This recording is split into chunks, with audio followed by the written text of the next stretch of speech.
اللهم صل على سيدنا محمد وعلى آل سيدنا محمد كما صليت على إبراهيم وعلى آل إبراهيم في العالمين إنك حميد مجيد.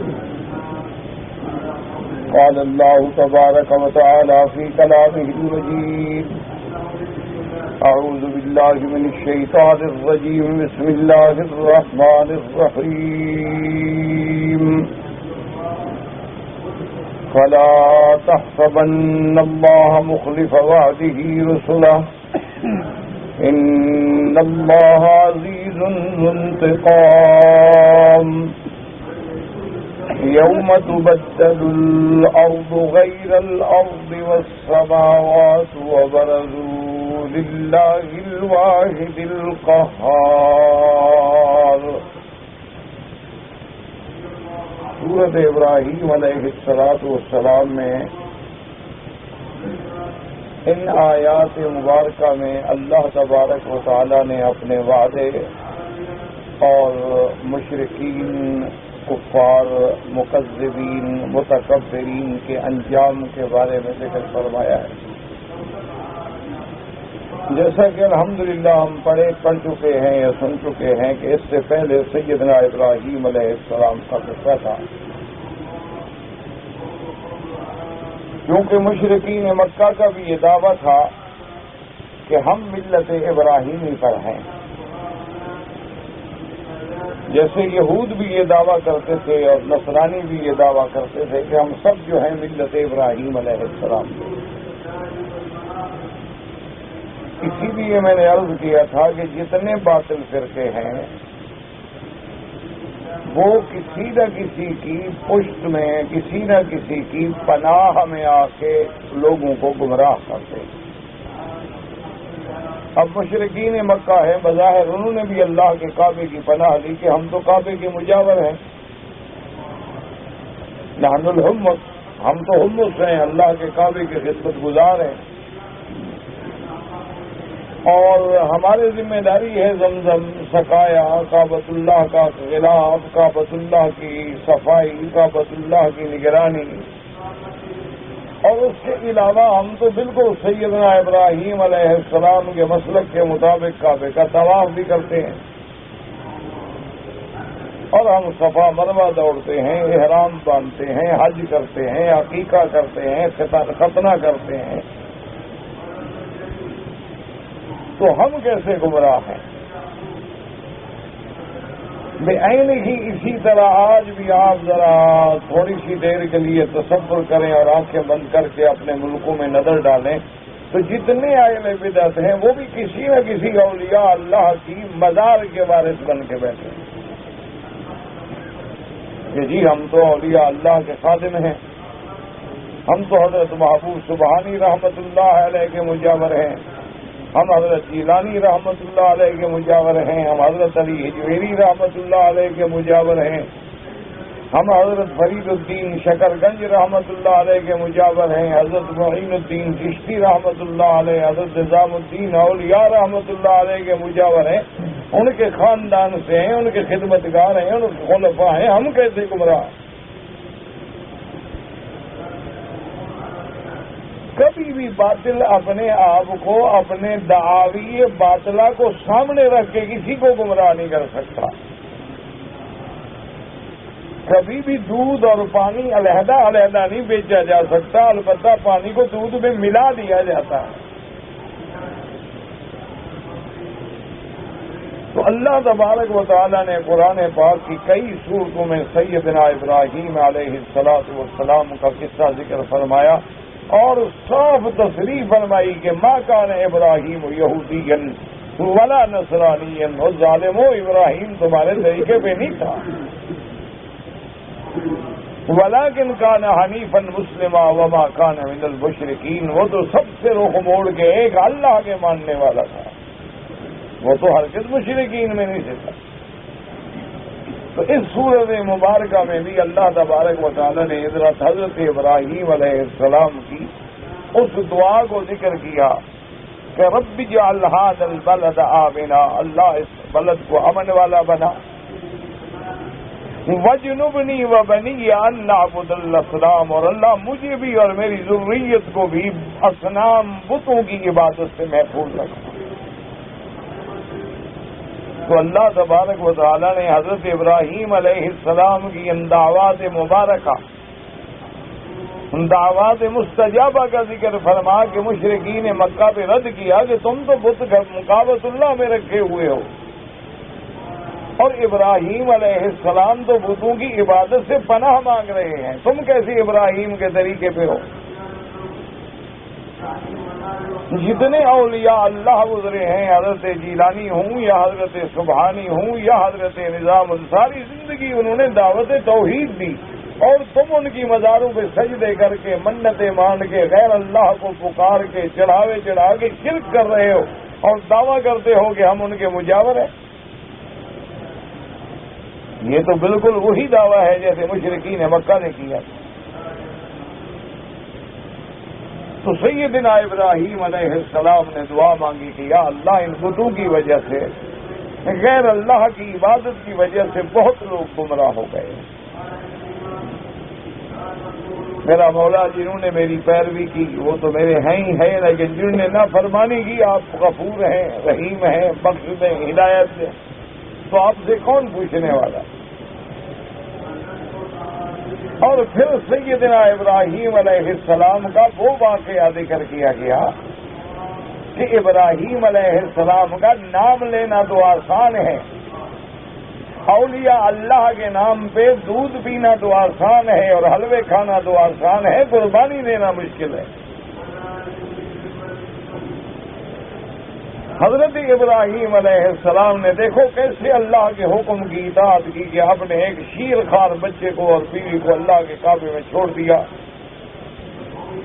بے باطن غیر ذی ذرع، کچھ بھی نہیں، آبادی نہیں، پانی نہیں، بندہ نہیں، انسان نہیں، جنگل ہے، صحرا ہے، پہاڑ ہے، اور ان کے چھوڑنے کے بعد جو دعا کی وہ کیا تھی کہ ربنا لیقیموا الصلاۃ، میرا مولا تیرے نمازوں کو قائم کرنے والے بن۔ تو ابراہیم علیہ السلام نے سبق دیا کہ اصل عبادت جو ہے وہ نماز ہے، اور ہر پیغمبر کے زمانے میں نماز تھی، کیونکہ نماز ہی تو ہے جو اللہ اور بندے کو جوڑنے کا ایک سلسلہ ہے، ایک کڑی ہے۔ اگر نماز نہ رہے تو بندہ خدا سے کٹ جاتا ہے، اور نماز قائم کرنے کا معنی کیا ہے کہ اس کے اوقات میں حدود و شروط و ارکان کے ساتھ نماز ادا کی جائے۔ اور دوسری دعا مانگی کہ فجعل افئدۃ من الناس تہوی الیہم، اللہ بعض لوگوں کے دلوں کو ان کی طرف پھیر دے تاکہ وہ لوگ تیرے گھر میں آئیں، مکے میں آئیں، آبادی ہو اور میرے بچے بھی آرام سے رہیں۔ اور دعا مانگی کہ وارزقہم من الثمرات، اللہ ان کو پھلوں سے رزق عطا فرماتا کہ تیرے شکر گزار بن۔ اور اس کے بعد ابراہیم علیہ السلام نے ایک سبق بھی دیا کہ میں یا اللہ جو دعا مانگ رہا ہوں یہ خالص تیری رضا کے لیے ہے۔ ربنا انک تعلم ما نخفی وما نعلن، ہم جو کچھ چھپاتے ہیں ظاہر کرتے ہیں آپ جانتے۔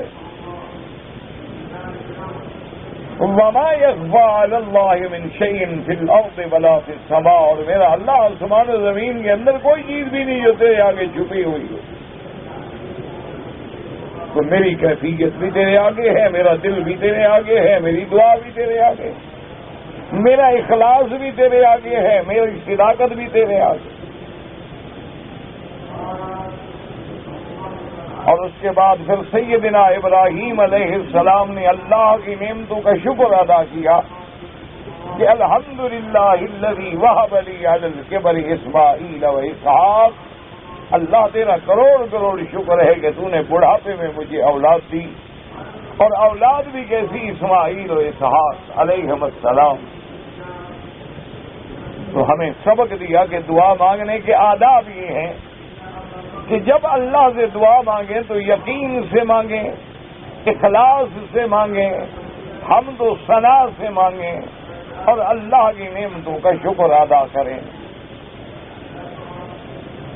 اور اللہ نے کیسی اولاد عطا فرمائی کہ سیدنا اسماعیل علیہ السلام بھی پیغمبر اور اسحاق علیہ السلام بھی پیغمبر، اور پھر اللہ نے اسحاق علیہ السلام کی اولادوں میں بھی پیغمبر رکھے، یعقوب علیہ السلام نبی، یوسف علیہ السلام نبی، اور سیدنا اسماعیل علیہ السلام کی نسل میں اور آپ کی اولادوں میں ایک در یتیم رکھا جو سب انبیاء پہ چھا گیا، محمد الرسول اللہ صلی اللہ علیہ وسلم، امام الانبیاء والمرسلین، تمام انبیاء اور رسولوں کے امام اور خاتم النبیین سیدنا محمد الرسول اللہ، اور ساتھ حضرت ابراہیم علیہ السلام دعا بھی مانگ رہے ہیں اور مسلمانوں کو وسائل بھی سمجھا رہے ہیں اور ہدایت بھی دے رہے ہیں کہ ان ربی لسمیع الدعاء، دعا سننے والا کون ہے؟ صرف اللہ ہے۔ اور اس کے بعد پھر حضرت ابراہیم علیہ السلام نے دعا مانگی کہ رب اجعلنی مقیم الصلاۃ ومن ذریتی، رب اللہ مجھے بھی اور میری ذریت کو بھی نمازوں کے قائم کرنے والا بنا۔ اس میں بھی اللہ کے پیغمبر نے ہمیں سبق دیا کہ اولاد کے لیے دعا کیا کرو، اپنی ذریت کے لیے دعا کیا کرو، اپنے اہل و عیال کے لیے دعا کیا کرو، اور بار بار اللہ تبارک و تعالیٰ کی صفات کے ساتھ پکارا کرو، ربنا وتقبل دعا، کہ اے رب ہماری دعائیں منظور فرما، ربنا اغفر لی ولوالدی، یہاں سے سبق ملا کہ اپنے والدین کے لیے بھی دعا مانگو۔ والدین سے مراد والدین بھی ہے اور دادا پر دادا، نانا پر نانا، یعنی اعلیٰ جہاں تک چلا جائے، رسول جہاں تک چلا جائے، اولاد کی اولاد، بیٹیاں بیٹیوں کی اولاد، سب کے لیے دعا کریں، ربنا اغفر لی ولوالدی، اور والدین کے لیے بھی دعا مانگی۔ لیکن یاد رکھیں کہ ابراہیم علیہ السلام کی یہ دعا اس وقت تک تھی جب تک کہ اللہ نے انہیں خبر نہ کی اور منع نہ فرمایا۔ جب آزر کی موت کفر پہ ہو گئی تو ابراہیم علیہ السلام نے دعا بند کر دی۔ تو ہمیں یہ سبق ملتا ہے کہ اگر والدین کسی انسان کے یہودی ہیں، عیسائی ہیں، ہندو ہیں، سکھ ہیں، مشرک ہیں، کافر ہیں، تو جب تک زندہ ہیں ان کے لیے دعا کرو۔ لیکن اگر کفر پہ ان کو موت آ جائے تو اب ان کے لیے دعا مانگنا منع ہے، کیونکہ کافر کا ٹھکانہ جو ہے پھر جہنم ہے، اس کے بعد دعا نہیں ہو۔ حتیٰ کہ امام احمد ابن حنبل رحمۃ اللہ علیہ اور ان کے ماننے والے، اللہ ان پہ کروڑوں رحمتیں کرے، وہ تو فرماتے ہیں کہ نعوذ باللہ اگر والدین ہمارے بے نماز تھے اور اسی حالت میں مر گئے، وہ کہتے ہیں ان کے لیے بھی دعا ناجائز ہے، جو کہ بے نماز کافر ہوتا۔ امام احمد ابن حنبل رحمۃ اللہ علیہ تو اپنے اس مسلک میں اتنے شدید ہیں، وہ کہتے ہیں کہ بے نماز والدین مر گئے، وہ کہتے ہیں ان کے لیے حج نہیں، حج مسلمان کے لیے ہوتا ہے، کافر کے لیے نہیں۔ لیکن باقی تینوں ائمہ کے نزدیک وہ فاسق و فاجر ہوتا ہے، وہ کافر نہیں ہوتا۔ لیکن امام شافعی رحمۃ اللہ علیہ ایک قول مبارک میں وہ بھی بڑی شدت فرماتے ہیں، وہ فرماتے ہیں کہ اگر بے نماز ہے، سارے کے نماز ہے اور نہیں مانتا، وہ کہتے ہیں سزا ہی ہے، قتل کر دو۔ حتیٰ کہ امام ابو حنیفہ رحمۃ اللہ علیہ بھی فرماتے ہیں کہ اگر بے نماز ہے تو اس کو قید میں ڈال دو، جب تک توبہ نہ کرے جیل میں رہے۔ اور اگر جیل میں جانے کے بعد بھی وہ مصر ہے نماز چھوڑنے پہ تو پھر حضرت بھی فرماتے ہیں اس کی سزا قتل ہے۔ ہم نے تو نماز ایسے سمجھی ہوئی ہے، نہ پڑھ لیا، نہ پڑھا تو نہ پڑھا، اور پڑھ لیا تو وہ بھی اللہ پہ احسان ہے۔ کیسے جمعہ کو جی میں نے عمرہ کیا، ماشاءاللہ جی، عمرہ نہ کرتے تو کعبہ اداس ہو جاتا۔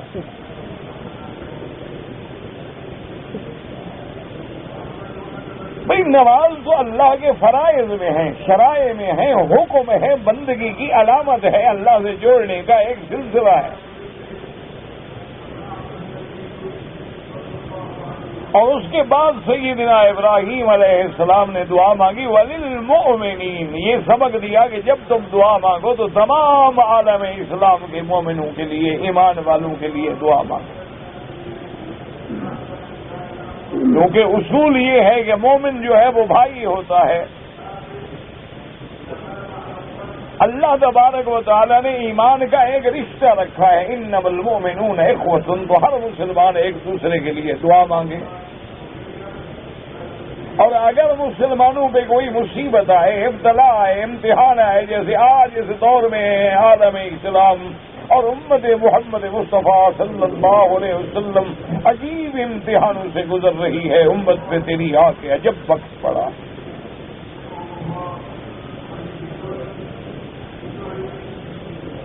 تو اس میں ہماری اور کچھ بھی طاقت نہیں ہے، تو ایک تو اللہ نے توفیق دی ہے کہ ہم اللہ کے آگے گڑ گڑائے ہیں۔ جیسے ایک بزرگ نے لکھا ہے کہ ہم تو مستجاب الدعوات نہیں ہیں، یعنی پہلے لوگ ہوتے نا جو دعا کرتے تھے قبول ہو جاتی تھی، مستجاب الدعوات ہوتے، اور اللہ تبارک و تعالیٰ ان کی فریاد سن لیتے تھے، اور ان کے منہ سے جو بات نکل جاتی تھی اللہ پوری کر دیتے۔ حتیٰ کہ صحیح حدیث مبارک میں آتا ہے، میرے آقا نے فرمایا کہ رب اشعث اغبر، کہ بعد آدمی ایسے ہوتا ہے کہ بال کھلے ہوئے ہیں اور کپڑوں پہ مٹی ہے اور بالوں میں مٹی ہے، بالکل فقیر ہے، اور کوئی بندہ اس سے بات کرنے پہ بھی تیار نہیں ہے، لیکن وہ اللہ کو اتنا پیارا ہوتا ہے، لو اقسم علی اللہ لابرہ، اگر وہ کوئی قسم کھا کے بات کر لے تو اللہ اس کو سچا کر دے۔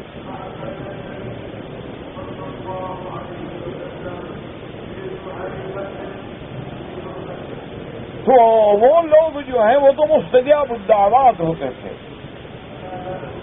اللہ تبارک و تعالیٰ کے آگے جب ہاتھ پھیلاتے، جیسے حضرت اعلیٰ عن الحضرمی، اسی طرح آپ دیکھیں تاریخ میں بڑے بڑے لوگ گزرے ہیں، صحابہ میں، تابعین میں، تبع تابعین میں، ائمہ محدثین میں، ائمہ فقہاء میں، اولیاء اللہ میں،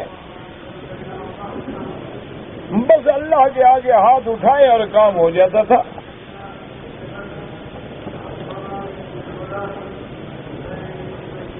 ان بزرگوں کی بات کو ذرا سمجھیں، کتنی عجیب بات کی ہے، ایک اللہ کے ولی کی بات ہے، اللہ اس کی قبر پہ کروڑ رحمتیں فرمائے۔ میں نے بھی اپنی زندگی میں ایک بزرگ دیکھے تھے، افسوس ہے، طالب العلم تھے، اور وہ ہمارے خانگی کا دور تھا، جاہلیت کا دور تھا، قدر نہیں تھی اللہ والوں کی، بزرگوں کی پہچان بھی نہیں تھی، قدر بھی نہیں تھی۔ اس کی وجہ یہ ہے نا کہ شیطان بڑا بدبخت ہے، جب تک کوئی آدمی اللہ والا ہے، عالم ہے، دین کے کام کرنے والا ہے، تو نفرت دلاتا ہے، اس کے قریب نہ جاؤ، یہ ایسے اور یہ ایسے اور یہ ایسے، اور جب وہ مر جائے تو کہہ رہے بڑے بے وقوف ہو، اس سے فائدہ نہیں اٹھایا تو بڑا کام کا آدمی۔ پھر اس کی قبروں پہ سجدے کرواتا ہے کہ چلو زندگی میں تو تم نے فائدہ نہیں اٹھایا، اب بھی بس قبر پہ گر جاؤ، تاکہ زندگی میں نافرمانی کر کے محروم ہو جائے اور قبر پہ شرک کر کے محروم ہو جائے۔ دونوں طرف سے وہ جہنم میں ڈالنے کی کوشش کرتا۔ تو میں نے بھی ان کی زیارت کی تھی، کسی حادثے میں ان کا ایک ہاتھ یہاں سے کٹ گیا تھا، ایک بہت دور افتادہ دیہات میں رہتے تھے، کچے کے علاقے میں، دریائی علاقے میں رہتے تھے۔ جب میں نے زیارت کی ہے تو بہت بے انتہا مریض تھے،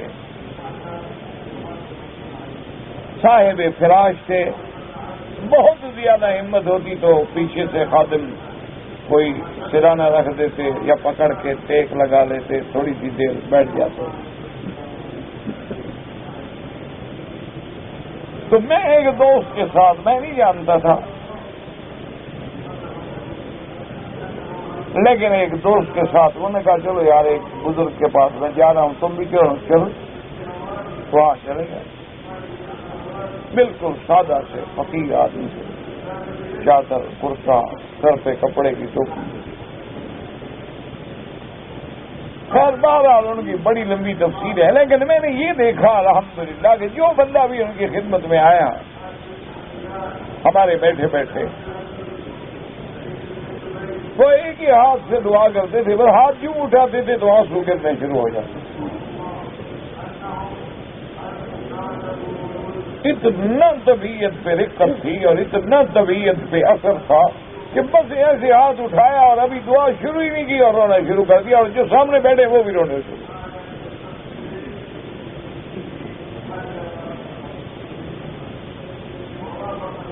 اب میں دیکھ رہا ہوں، حیران ہو رہا ہوں، اور میں نے تو آپ کو بتایا کہ وہ ہمارے زندگی کے بچپن کا دور تھا اور اتنی عقل وقل تو تھی نہیں.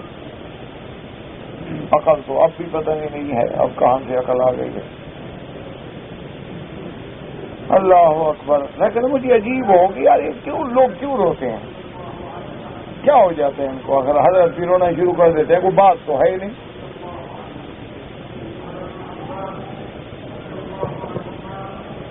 تو اس کے بعد انہوں نے پھر مجھ سے نام پوچھا، میں نے نام بتایا، پھر مجھے ساتھ بٹھایا آپ نے.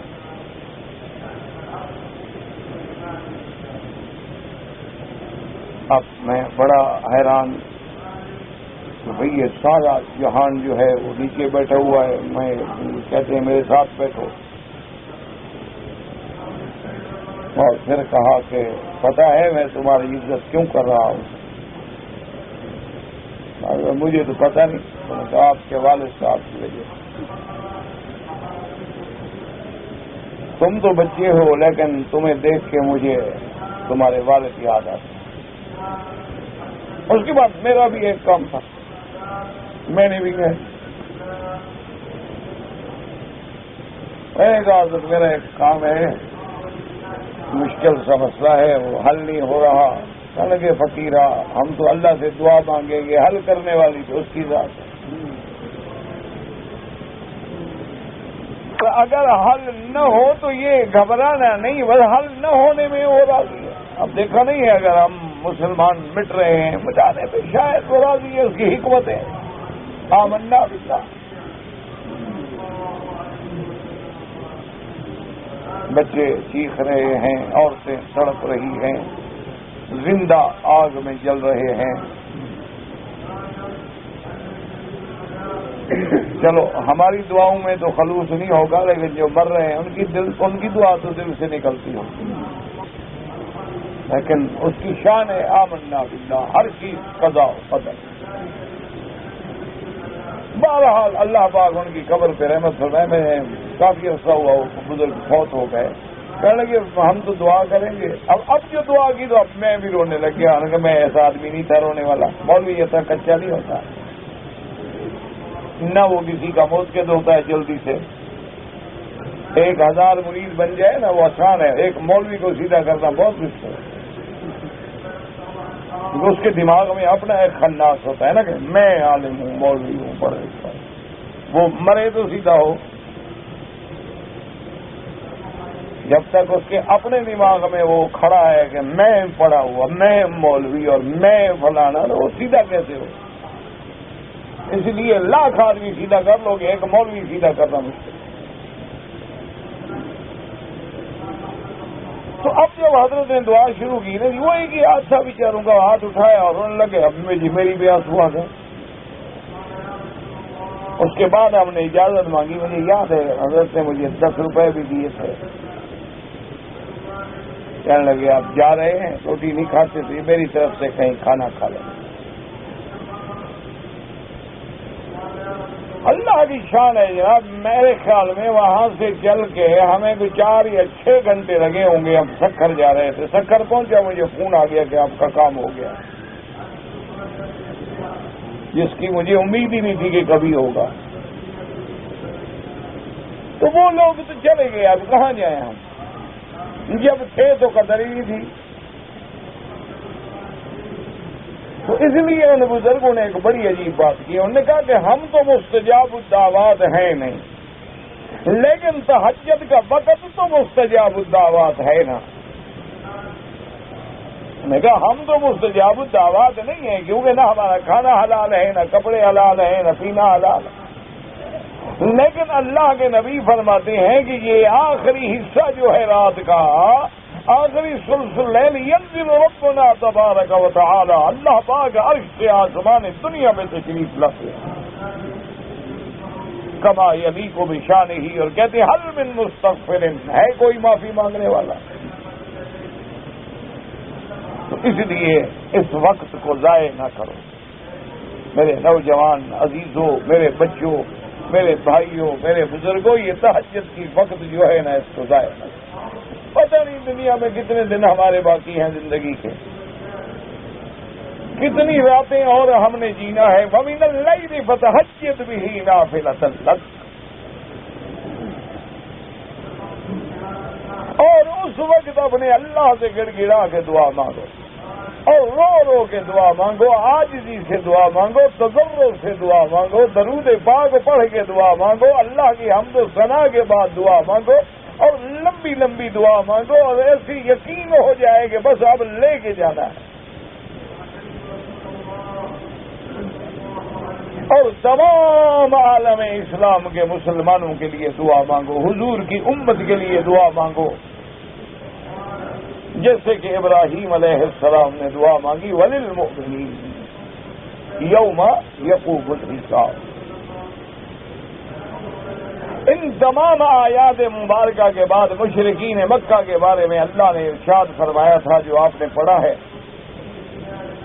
اللہ نے فرمایا کہ اے مخاطب، قرآن سننے والے، قرآن پڑھنے والے، فَلَا تَحْسَبَنَّ اللَّهَ غَافِلًا عَمَّا يَعْمَلُ الظَّالِمُونَ انما يؤخرهم ليوم تشخص فيه الابصار،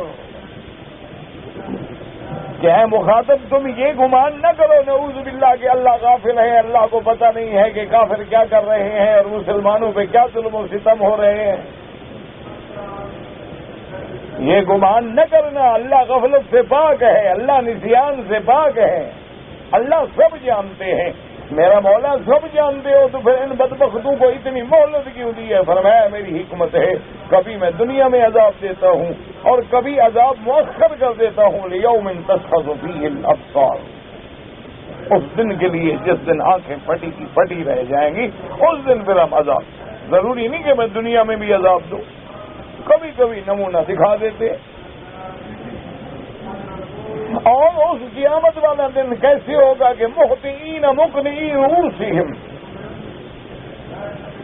اللہ فرماتے ہیں دوڑتے ہوئے، سر اٹھائے ہوئے، لا یرتد الیہم طرفہم، آنکھیں جو کھل جائیں گی تو واپس نہیں پلٹیں گی، وافئدتہم ہوا، اور ان کے دل جو ہیں بالکل ایسے ہو جائیں گے جیسے خالی ہو جائیں، یعنی دل اپنے مقام پہ نہیں ہوگا، کیونکہ دل جو ہیں وہ آ کے حناجر میں اٹک جائیں گے۔ اللہ یموت فیہا ولا یحیا، نہ موت آئے گی نہ زندگی ہوگی۔ اللہ نے فرمایا ہم غافل نہیں ہیں، کبھی ہم دنیا میں عذاب دیتے ہیں اور کبھی آخرت کے لیے ہم چھوڑ دیتے ہیں۔ اور اس کے بعد اللہ نے اپنے پیارے نبی حبیب عربی سیدنا محمد مصطفیٰ صلی اللہ علیہ وسلم کو فرمایا کہ میرا نبی وانذر الناس یوم یاتیہم العذاب، آپ لوگوں کو ڈرائیں اس دن سے کہ جس دن عذاب اللہ کا آگے پکڑے گا ان ظالموں کو۔ فیقول الذین ظلموا ربنا اخرنا الی اجل قریب نجب دعوتک ونتبع الرسل، اور پھر یہ ظالم، پھر یہ کافر، پھر یہ وقت کے فرعون جو آج دم دنا رہے ہیں، اس وقت کہیں گے ہے مولا ہمیں تھوڑی سی مہلت دے دے،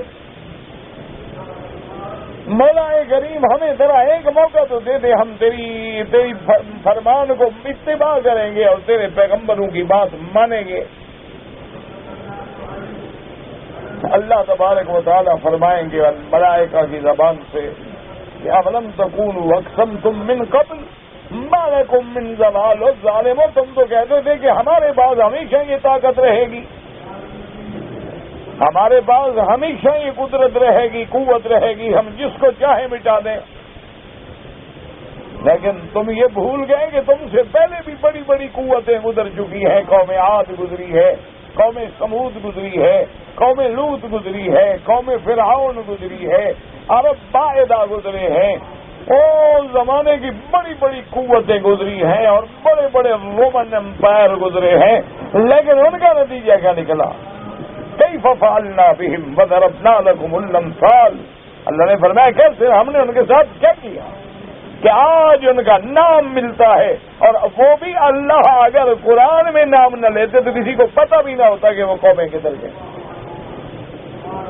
تو آج جو کفر دندنا رہا ہے، آج جو کفر اپنی طاقت پہ نازا ہے، غور فکر نہ کرے، اللہ کے ہر حکم میں ایک حکمت ہے۔ اور اس کے بعد اللہ تبارک و تعالی نے فرمایا کہ کفار جو ہیں ان کے بڑی تدبیریں ہیں، بڑے مکر ہیں، بڑے ہیلے ہیں، لیکن جب اللہ کی تدبیر آتی ہے تو کچھ بھی نہیں۔ حالانکہ ان کے مکر تو ایسے ہیں کہ پہاڑ بھی ہل جائیں۔ یہ تو اپنی طاقت سے، اپنی قوت سے ایسا ہے کہ پہاڑوں کو ہلا دیں، ڈیوی کٹر مار کے ریزا ریزا کر دیں، لیکن ایمان والے کو نہیں ہلا سکتے۔ وَقَدْ مَكَرُوا مَكْرَهُمْ وَعِندَ اللَّهِ مَكْرُهُمْ وَإِنْ كَانَ مَكْرُهُمْ لِتَزُولَ مِنْهُ الْجِبَالُ، لیکن آپ دیکھ لیں کہ کفر نے اپنی قوتیں آزما ڈالی، مشرکین مکہ نے اپنے تمام ترکش کے تیر جلا ڈالے، لیکن حضرت بلال نہ ہل سکے،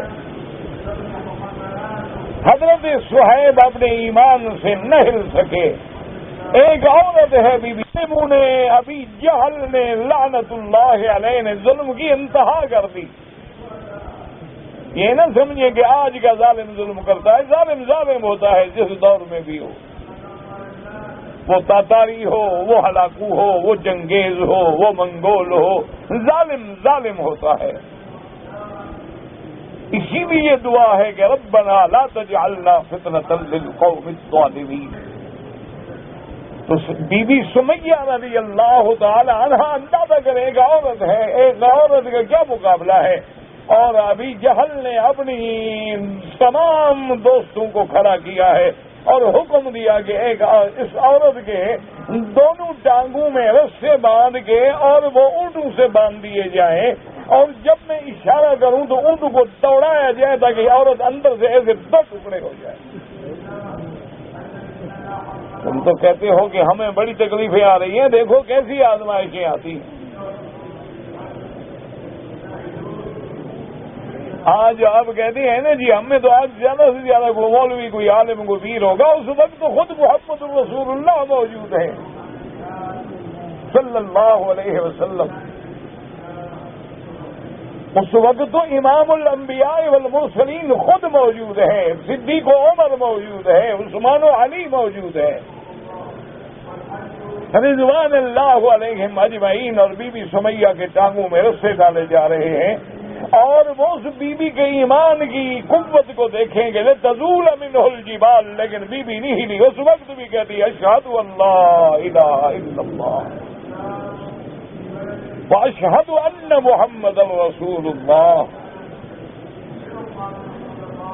اور وہ ظالم ابی جہل بدبخت اپنے ملازموں کو اشارہ کرتا ہے، طاقتور اونٹ جو ہیں مختلف سمتوں میں دوڑتے ہیں، اور وہ بدبخت ہاتھ میں نیزہ لے کے کھڑا ہے، وہ بی بی کی شرمگاہ میں مارتا ہے۔ اسی عالم میں دو ٹکڑے ہو جاتی ہے بی بی سمیہ، چیر دیا جاتا ہے اس کو دو حصوں میں، جیسے ایک کسائی بکرے کو چیرتا ہے، ایک زندہ انسان کو چیر دیا جاتا ہے، لیکن زبان پہ ہے لا الہ الا اللہ محمد رسول اللہ۔ اسی لیے آپ دیکھیں کہ جب سیدنا موسیٰ علیہ السلام کے مقابلے پہ اس دور میں ساحرین آئے، فرعون نے اپنی پوری قوت کو، اپنے پورے ملک کے سہرا کو جمع کیا اللہ کے پیغمبر کے مقابلے کے لیے،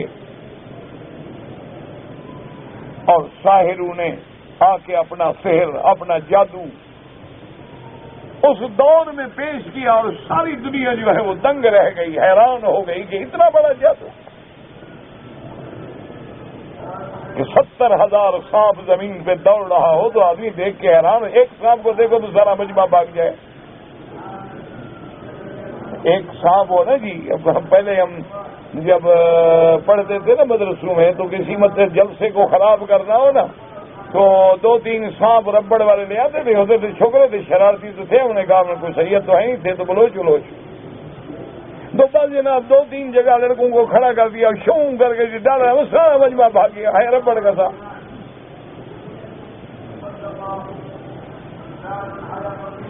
تو اب اندازہ کریں کہ 70,000 سانپ دوڑ رہا ہے، حضرت موسیٰ علیہ السلام بھی گھبرا گئے، فأوجس فی نفسہ خیفۃ، حضرت موسیٰ علیہ السلام بھی دل میں ہل گئے کہ میرا اللہ یہ بدبخت۔ اور اصل میں موسیٰ علیہ السلام، علماء نے لکھا کہ خوف کی وجہ یہ تھی کہ حضرت موسیٰ علیہ السلام جب لکڑی ڈالتے تھے تو وہ بھی تو سانپ بن جاتی تھی، تو موسیٰ علیہ السلام ڈر گئے کہ جو میں نے سانپ بن جاتی تھی یہ بھی تو سانپ بنا کے انہوں نے دکھا دیے، تو کوئی فرق تو ہوا نا، اور پھر میرا تو ایک سانپ بنتا ہے اور یہ تو 70,000 بنا ہوا ہے۔ اللہ نے فرمایا قلنا لا تخف، وقت کے سانپوں سے نہ ڈرو۔ موسیٰ علیہ السلام وقت کے فرعونوں سے، وقت کے ساحروں سے، وقت کے سانپوں سے، ان بچھوؤں سے مت گھبراؤ، انک انت الاعلی، ہم تمہیں اونچا کریں گے۔ یاد رکھو اللہ اسلام کو اونچا کریں گے، ہمارا ایمان ہے۔ یہ تو ہم گندے ہو گئے نا، ذرا کپڑے دھل رہے ہیں، ذرا کبھی آگ پہ چڑھایا جاتا ہے، کبھی کلرکس ڈالا جاتا ہے، کبھی پٹ کھا جاتا ہے، کبھی دھوبی دے کے جناب پھٹے پہ مارتا ہے، کبھی گرم گرم استریاں پھیری جاتی ہیں کہ بل اچھی طرح نکل جائیں۔ یہ تو ہمارے گناہوں کو دھویا جا رہا ہے، فکر نہ کریں، انتم الاعلون، فیصلہ اسلام کا ہوگا۔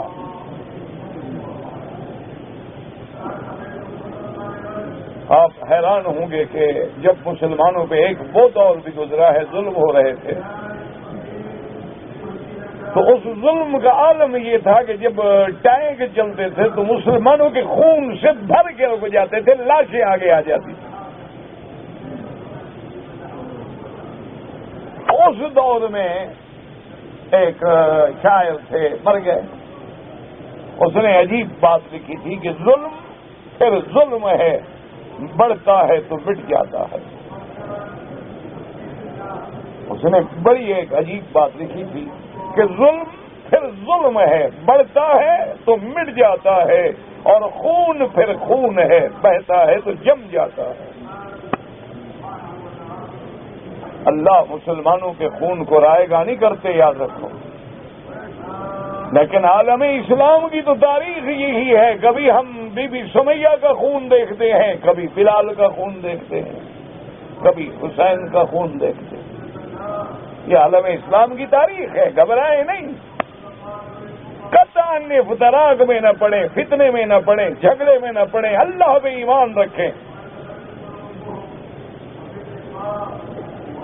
اور گڑ گڑائیں، عاجزی کریں، تضرع کریں، صدقہ کریں، خیرات کریں، اور تہجد کے وقت میں بس رونا شروع کریں،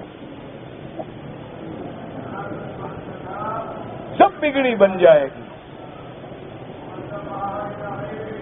تو اب حضرت موسیٰ علیہ السلام گھبرا گئے کہ یہ تو بڑی بات ہو گئی، بھی میں اگر لاٹھی ڈالوں گا تو سانپ ہی بن جائے گی نا، تو یہ تو 70,000 سانپ دوڑا ہے۔ اللہ نے حکم دیا موسیٰ علیہ السلام مت گھبراؤ، الق ما فی یمینک، جو تیرے ہاتھ میں پھینک دو بس۔ اللہ تبارک و تعالیٰ تو قادر ہے نا جی، اب دیکھو ایک لکڑی ہے، ایک موسیٰ علیہ السلام ہے اور ہزاروں ساحرین ہیں، اور ان کی پشت پہ فرعون وقت ہے۔ موسیٰ علیہ السلام کے ساتھ اسباب کی حد تک کون ہے؟ ایک ہارون علیہ السلام، دونوں بھائی ہیں،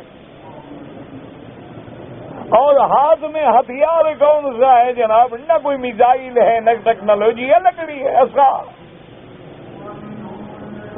فَأَلْقِ مَا فِي يَمِينِكَ، اللہ نے حکم دیا جو تمہارے ہاتھ میں ہے ڈال دو۔ کیا کریں گے مولا؟ تلقف ما صنعوا انما صنعوا کید ساحر ولا یفلح الساحر حیث اتى۔ اللہ نے فرمایا میرا پیغمبر میرا کلیم ذرا ڈالو تو صحیح، دیکھو تو صحیح طاقت ہماری قدرت کی۔ حضرت موسیٰ علیہ السلام نے جب عصا ڈالا تلقف ما یافکون، جو کچھ انہوں نے وہ 70,000 سانپ بنایا تھا نا جی، وہ اتنا بڑا اژدہا بن گیا کہ سانپ کو نکل گیا۔ انہوں نے تو سانپ بنائے تھے نا، یہ معجزے والا سانپ ایسا بڑا تھا کہ وہ سارے کھا گیا، اور پھر جو اٹھایا تو لکڑی ہوگی۔ فَأُلْقِيَ السَّحَرَةُ سَاجِدِينَ، تمام جادوگر جو تھے سجدے میں گر گئے۔ آمنا برب العالمین، رب موسیٰ و ہارون، کہ ہم ایمان لے آئے، موسیٰ تیرا رب سچا ہے۔ اور جب ایمان لے آئے تو اب تو فرعون اچھل گیا کہ یہ کمزور دو آدمی مجھ سے جیت گئے، یہ لکڑی والا پیغمبر جو ہے ہم سے جیت گیا۔ یاد رکھو انشاءاللہ لکڑی والے جیتیں گے، گھبراؤ نہیں، یہ بھی حکمتیں ہیں۔ بس فاصبر وما صبرك الا بالله ولا تحزن عليهم ولا تك في ضيق مما يمكرون۔ اب جب وہ سر ایمان لے آئے تو فرعون کو تو آگ لگ گئی۔ انہوں نے کہا کمال ہے، ایک لکڑی والا پیغمبر، دو بھائی، میرے پاس 6 لاکھ کی طاقت ہے، ملک میرا، زمین میری، دریا میرے، اور موسیٰ علیہ السلام جس کے پاس کچھ بھی نہیں۔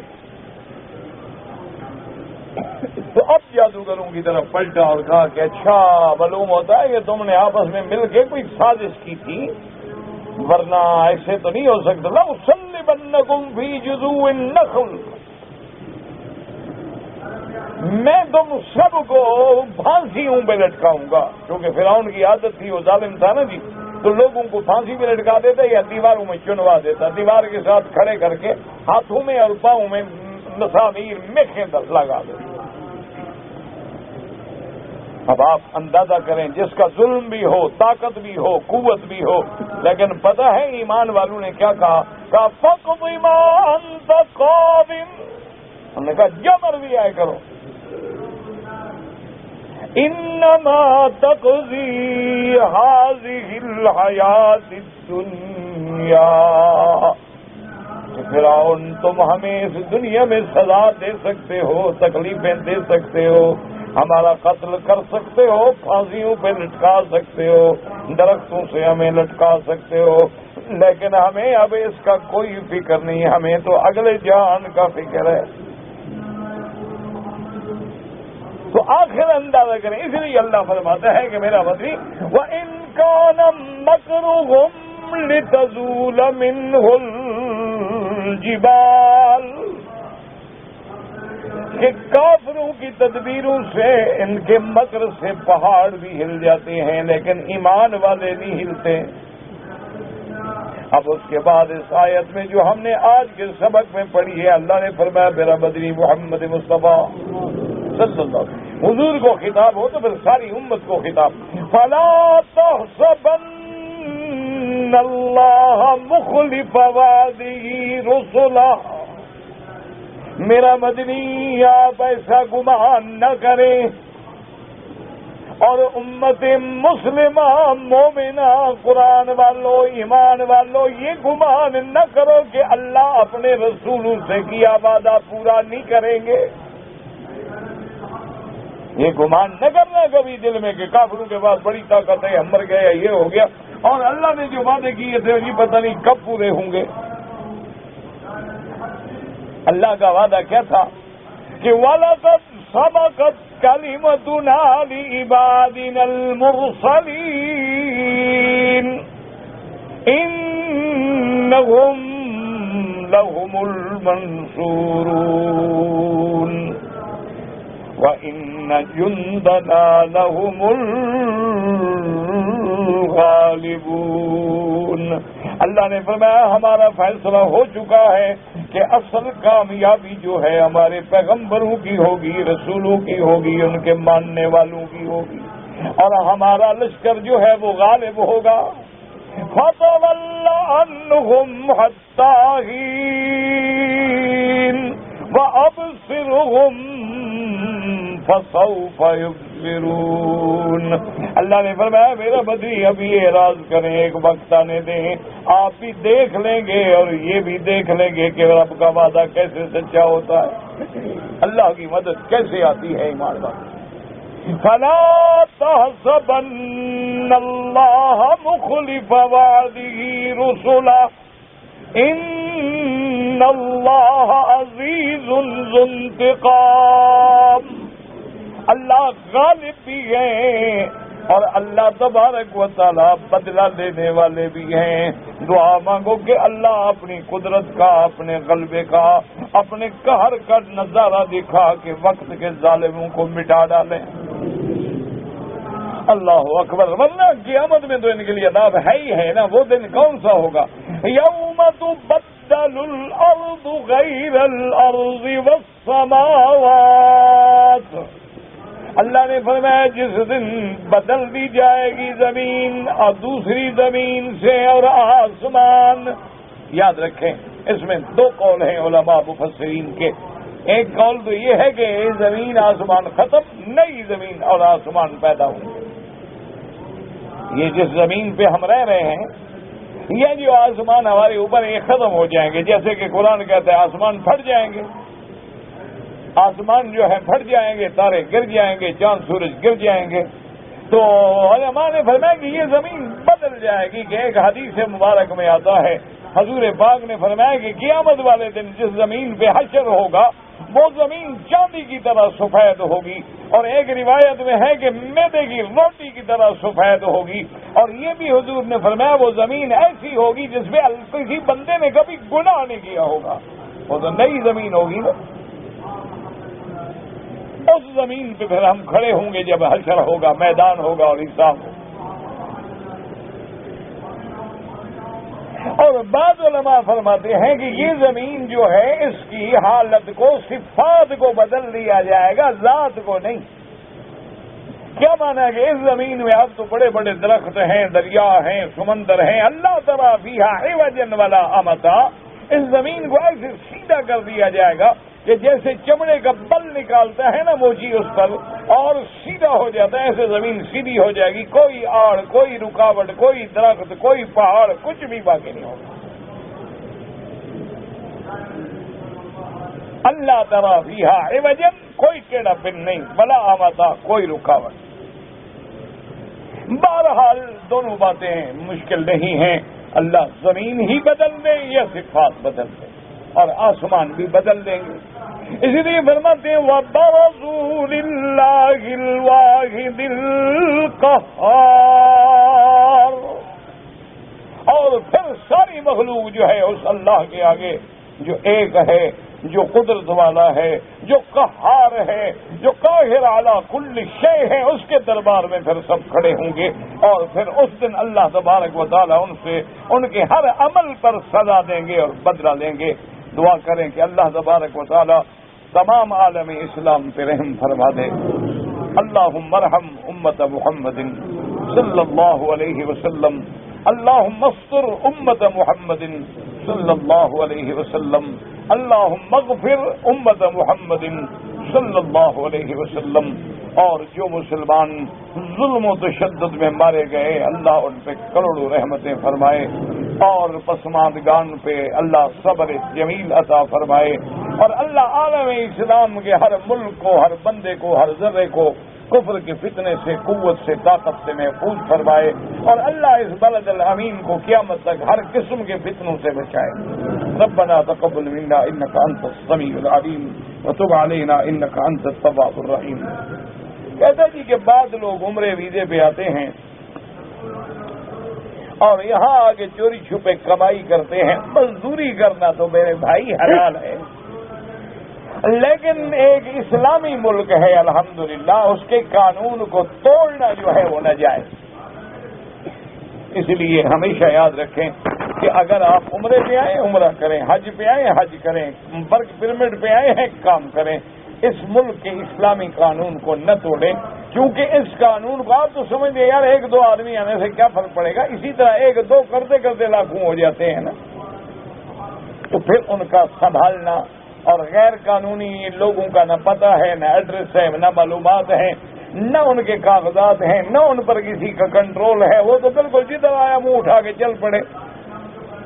اس لیے یہاں اللہ کا شکر ہے، اس بلد الامین میں نظام اسلام ہے اور قرآن و سنت کا قانون ہے، تو اس کا تعامل کریں، اطاعت کریں اور کوشش کریں کہ قانون کو نہ توڑیں۔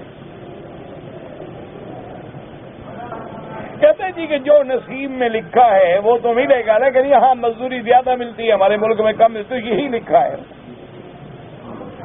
اسی طرح لکھا ہے کہ یہاں زیادہ ملے گی وہاں کم ملے گی، لکھا اسی طرح۔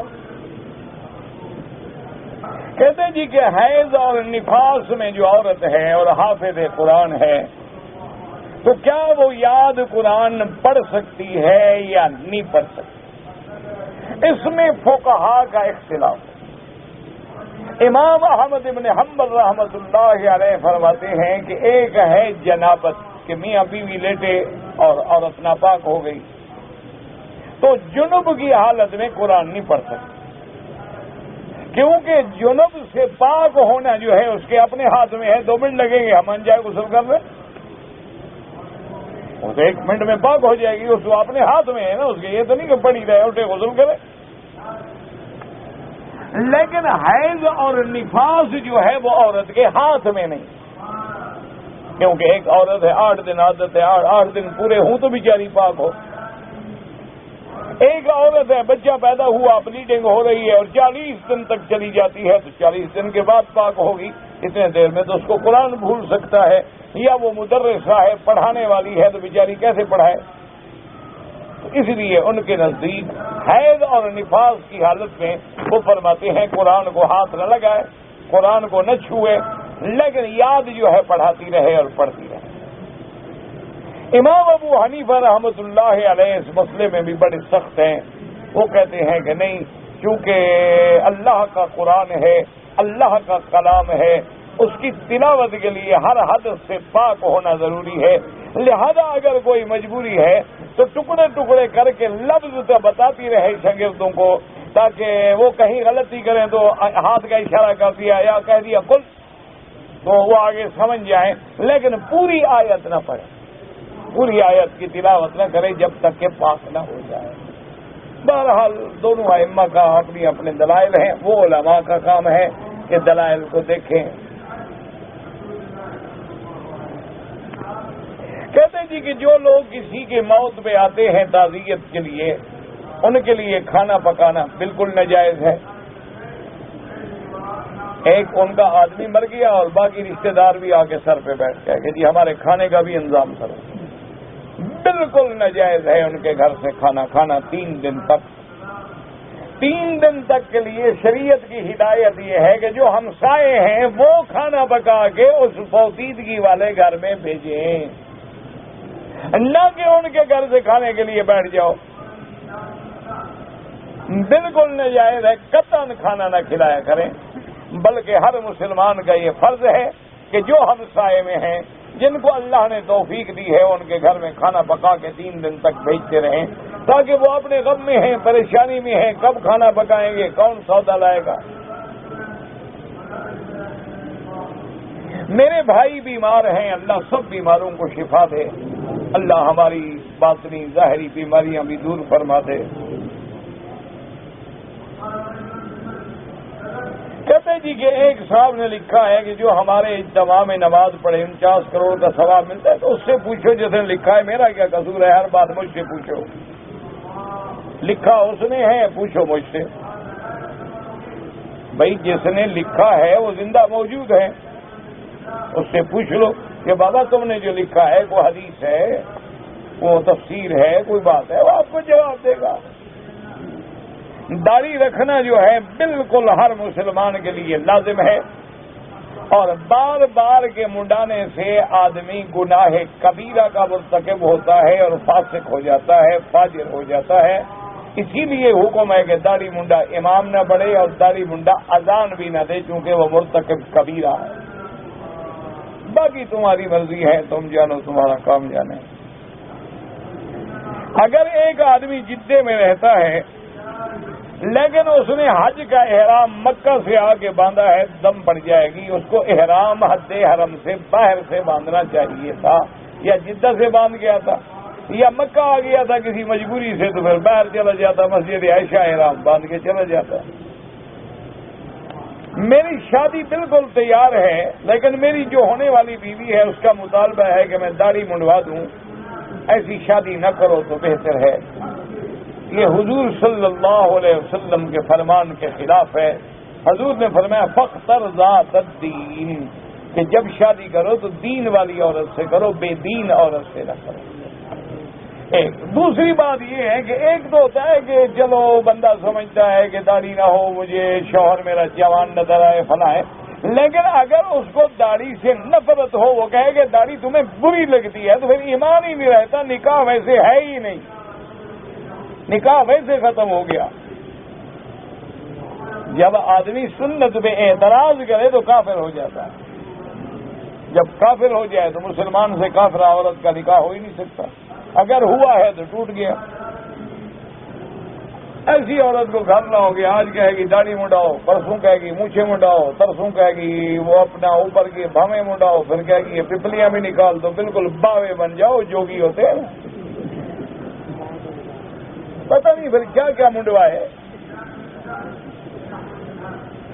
لعنت بھیجو ایسی عورت کو جو سنت رسول کی مخالف ہو۔ میرے دوست بڑے تنگ کرتے ہیں کہ داڑھی منڈاؤ، ایسے دوستوں پہ لعنت بھیجو اور تعلق توڑ دو۔ میرا شادی ابھی 6 سال ہوا ہے، بیوی کا شرط ہے کہ داڑھی رکاؤ، 6 سال گزر گئے، اب داڑھی پر غصہ ہے اس کو۔ بہرحال اس کو کہو توبہ کرے، اگر توبہ نہ کرے طلاق دے۔ جو سنت کا مخالف ہو لعنت بھیجو۔ ایک ہے کہ ہم گناہ گار ہیں، ایک آدمی داڑھی منڈاتا ہے، وہ سمجھتا ہے میں گناہ گار ہوں، میں برا کام کر رہا ہوں، میں حضور کی سنت کی مخالفت کر رہا ہوں، اللہ مجھے معاف کرے، اللہ مجھے توبہ کی توفیق دے، اللہ مجھے سنت پہ چلائے، اللہ میرا چہرہ اسلام والا بنائے، اللہ میرا چہرہ محمدی تہذیب والا بنائے، حضور صلی اللہ علیہ وسلم والا بنائے، صحابہ والا بنائے، تابعین والا بنائے، انگریزوں والا نہ بنائے۔ قبر میں جاؤ گے فرشتے کو کیا بتائے گا تم مسلمانوں کیا بلاؤ؟ جیسی شکل ہوگی وہ تو اسی لسٹ میں شمار کرے گا نا۔ لیکن ایک ہے کہ اتنا نفرت ہو تو نفرت سے تو آدمی کافر ہو جاتا۔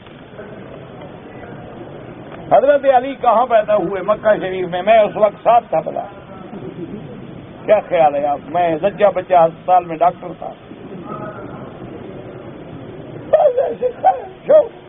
کوئی پڑھ لیتے ہیں، سوال جواب آ جاتے ہیں نا وہ اپنا اخباروں میں کہ بھی جواب حل ہوگا تو انعام ملے گا، جواب میں حل کروں انعام حضرت لیں گے، مجھے پتا ہوتا ہے اس لیے میں جواب نہیں دیتا۔ مجھے اندازہ ہوتا ہے بعض کوشچن جو ہیں تمہارے وہ فار لاٹری ہوتے ہیں، تو میں کیوں اس میں مدد کر کے گناہ گار بنوں؟ حضرت عثمان کی بالکل اولاد تھی۔ اگر نماز پڑھتے ہوئے کوئی زہریلی چیز پاؤں کی طرف آنے لگے مار سکتے ہو، حتیٰ کہ اگر سانپ ہے، بچھو ہے، خطرہ ہے، نماز توڑ کے بھی مار سکتے ہو، نماز تو پھر شروع کر سکتے ہو، یہ تو نہیں کہ وہ سانپ لڑ جائے تم نماز میں کھڑے رہو، ایسے صوفی بھی نہ بنو، کچھ حد رکھو، ایسے صوفی بننے سے اسلام منع کرتا ہے۔ سانپ لڑ رہا ہے وہ کہتے ہیں جی میں نماز پڑھا۔ حضور کا سایہ مبارک تھا، بالکل تھا، آپ کو کس نے کہا کہ نہیں تھا؟ حضور بشر تھے، محمد ابن عبداللہ تھے، آمنہ کے لال تھے، عبد المطلب کے پوتے تھے، ابی طالب کے بھتیجے تھے، اللہ نے انہیں بشر بنایا، ان کا بھی سایہ تھا۔ یہ کس نے مسئلہ بنایا ہے کہ سایہ نہیں تھا؟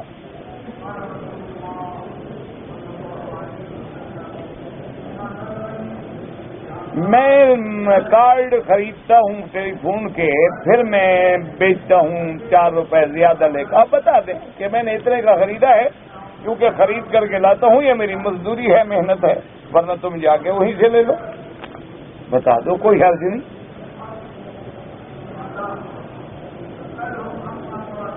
اگر جدہ میں رہنے والے حج کا احرام جدہ سے باندھے،